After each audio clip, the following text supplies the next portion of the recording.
What is going on, guys? NotYourSideChick here.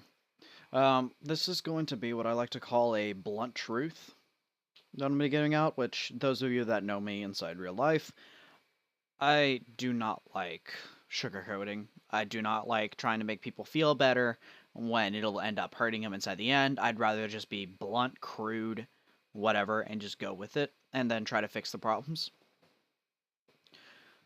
So this goes out to bronzes mainly, bronzies, because I don't really have any right to speak against silvers considering the fact that I'm still in it, as you can see from my op.gg. Not too much longer, but regardless, I'm still technically in it, so I'm not going to say anything about that. But one thing that I see with a lot of bronze players that have come to me for help, they come in with an ego. They come in basically uh saying like every single time I point out something, like say I look at a replay and I point out, oh well, you mispositioned here. You went like you're a 10th health scion and you just went in for two creeps. When you went for two creeps at level 4 against a Pantheon, you're just like, oh well, I wanted those two creeps so that way I could go back and get my Glacial Shroud. Well, great. Well, you just died to the Pantheon because you're a 10th health and you ran in for two creeps. I mean, it's not rocket science. Pantheon's gonna jump on you. And even then, they'll make excuses like, well, I needed that for my Glacial Shroud. If I get the Glacial Shroud, that means that I can actually start to fight back. Well, not anymore. So, that's a big thing that I see. And then also, they'll nitpick over tiny things. Like, there was once where they were nitpicking over. One of them was nitpicking over what was the most efficient build path to go with support and when you should be finishing Frost Queens if you're playing like brand support and stuff like that. Which, if you're inside bronze, you don't need to be worrying about that. Hell, I don't need to be worrying about, the most efficient way to be building my items. I'm not going to make use of that extra 5% efficiency, like I'm not going to make use of that because I simply don't know my limits that well. So, what is it? Basically, don't nitpick like these. Like, I had another example with Borkons and Zal, but I don't think I'm going to go into that really. The main thing with it was that somebody was arguing with me over, Somebody was arguing with me over that you should get Blade of the Rune King on Jungle Zinzao because he benefits from all of those stats, which he does. I'm not gonna lie. He he benefits from everything that Bork has to offer. The only problem is that by the time you would be getting Blade of the Rune King, you are starting team fight phase, and you're gonna be squishy as fuck because you got Bork instead of opting for something a little more tanky stats, whether it be just health or part of a defensive item. I think a lot of times they go Dead Man's afterward, or Spirit Visage if they're against an AP heavy team. That's the main thing, and they were just nitpicking, constantly fighting about it, etc.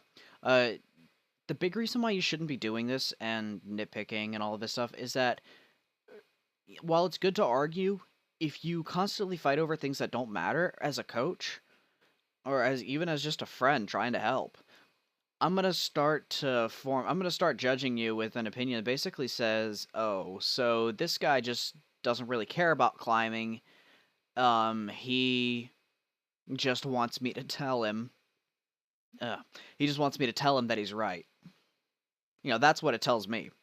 It tells me, oh, well, he doesn't really care. He just wants to know that he's right. Which, that's not a good sign at all. Like, if you want to climb, get rid of it. Just get rid of the ego. There's a reason why people are higher elo than you. Listen to them. Now, my second point is that there's a difference between knowing and understanding. Einstein once said that any fool can know. The point is to understand. So what exactly does he mean by that? Let's take a very basic form, and this is supposed to be part of. Could actually be inside the application part, because this is applying knowledge that you gain to have an understanding. A very basic form is going to be with CS. So, knowing CS is saying, okay, I know it's important, and I'm going to hit as much CS as I possibly can. Well, by you saying that, let's say you're stronger than your enemy later. Let's say you're a Darius versus a Trundle. Darius has the ability to bully Trundle at any point, and has kill pressure until Trundle builds up a lot of tanky stats and is like, post 6, etc. He can fight. Trundle can fight you if you blow your Q. So you know that. That's what you know. So you're gonna try to you're gonna hold back on your Q and you're just gonna zone and farm. That's your concept, right? Well, if you don't understand CS, you might be saying to yourself, okay, I need to hit every single CS possible. Well, you're gonna go back. If you see one minion that you might miss if you don't walk back into your range creeps, and then if I walk back into my range creeps, that means that Trundle gets to walk up and get 3 CS. Well, if I only know CS, I'm gonna walk back and I'm gonna get that. I'm gonna get that 1 CS because CS is important. I need it. Whereas if I understand CS, where I say to myself, okay, well, I want CS, this guy wants CS, let's take a net trade. Let's trade a loss for a loss, except I'm going to lose less than he will. So I'm going to lose 1 minion and he's going to lose 3 minions because I'm zoning him, and that will that will give me a 2 CS net. And that's the difference between knowing and understanding on a very basic concept. This can be applied inside a lot of different areas as well, such as roaming, pretty much any concept inside League, period. Now, finally, application, because I am very big on application. One thing that I like to do, and the reason why I say don't think about doing something is wrong, finding more efficient, this is what I like to do when I'm going into a coaching session, or if somebody's kind of teaching me. What I like to say is, you know what? I'm not 100% wrong. I can hit 40 CS in 10 minutes. And then this guy's going to come in, he's going to give me some more knowledge about CS, and I'm going to get to the point where I understand CS and how valuable it is, and I'm going to jump from 40 CS to 70 CS and have a 20 CS lead. So that means that I just gained a net of, just a raw 40 CS versus 70 CS, I just gained 75% efficiency. That's massive. That's actually really nice. I've almost doubled my income. So, I wasn't necessarily doing it wrong by 40 CS, it just wasn't optimal. Now, what is it? This is Now, next...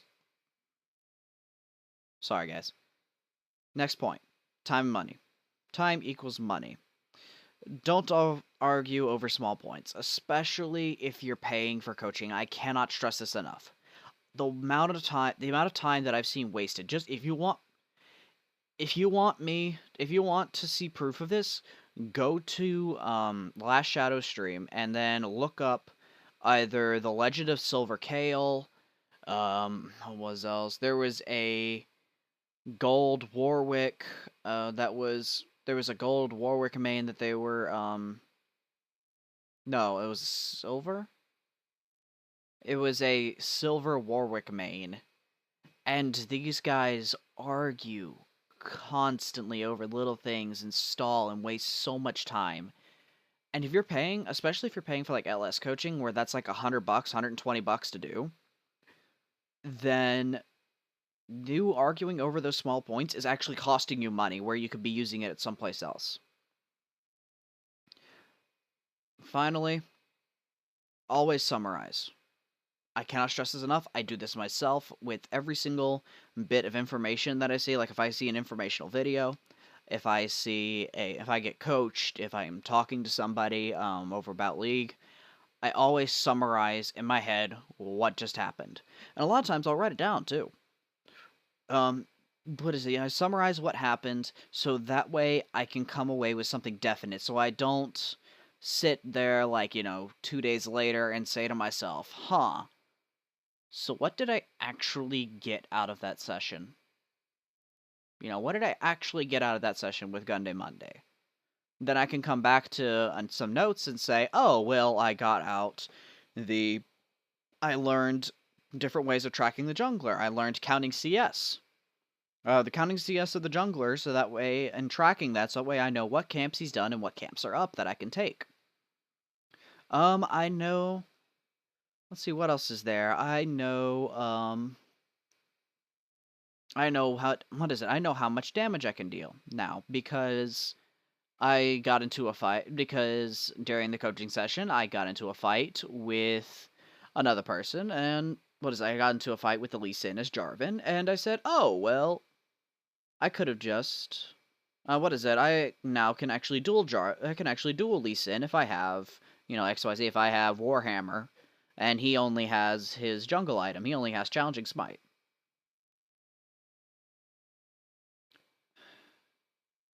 Those are the different things that I'll do, and what that does, and then after I've summarized all that together, I take the good and bad parts of it, and I define what I'm going to work on next. Where do I go from here?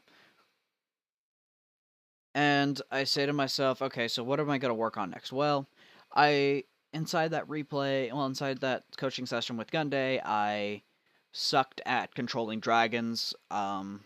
I had multiple opportunities where I could have taken it, and I opted to do something else, usually counter jungling, which was not as valuable. So I need to work on prioritizing dragons that I need, and trying to find ways to get those. So that's all I got for you guys. I hope y'all take away stuff from this. If you want me to try to clean up a little bit more, if you think I'm going off on a tangent too much, like how I did at the very beginning with the little rant, by all means tell me inside the comments what y'all want to see. If there are other topics that you want me to talk on, I'll talk within the extent of my knowledge. Other than that, streaming on twitch.tv, NotYourSideChick, and feel free to join me. This is Not Your Side Chick signing off. May the odds forever stack in your favor.